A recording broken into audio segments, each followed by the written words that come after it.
Okay, Nick, let's take a look first of all at the change in the unemployment rate going from April to May. What did we see in Oregon? Well, Oregon's unemployment rate didn't change in May. It's 4.5%, and it's been 4.5% for 3 months in a row. So 4.5% for the last 3 months in Oregon. What has that done to Oregon's labor market? Oregon's labor market is really tight right now. That 4.5% is the lowest Oregon's unemployment rate has been in at least 40 years.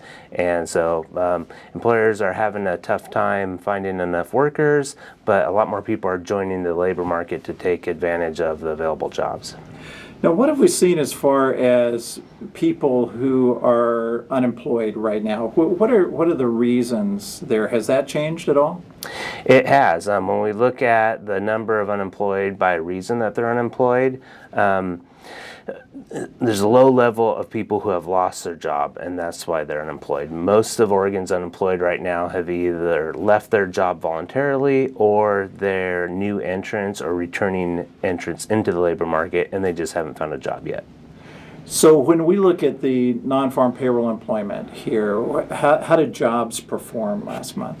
There weren't a lot of jobs added in May. 1,200 jobs is a lot lower than the average we have been seeing of about 5,300 jobs per month. So it was still job growth. It just wasn't as strong as we've seen recently.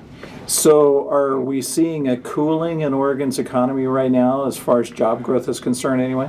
Not necessarily. It's still job growth, but most industries are adding along their normal seasonal pattern instead of expanding as rapidly as they have been over the last couple of years. We talk about industries here. Where did you see the job growth last month? Well, no particular industry stood out in terms of the number of jobs being added. Yeah. So when we look at this overall story here, been pretty much the same the last 3 months. What's kind of your major takeaway looking at the numbers here this month? Well, we're still looking at job growth. The labor market's still pretty tight. The only industry that seems to be doing something different than what it has been is manufacturing, which lost 400 jobs in May, which wasn't a huge loss, but this is 4 months in a row of job losses in manufacturing. So that's something we're going to need to keep a closer eye on. So anything else stand out to you this month when you look at the numbers?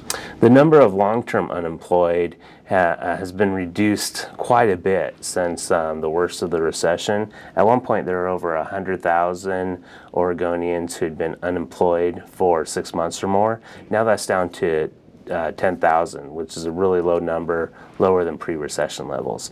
And for these statistics, in order for someone to be counted as unemployed, they simply need to be without a job, but actively looking for a job. So the number of people who've been looking for a job for 6 months or more and haven't been able to find one is at really low levels.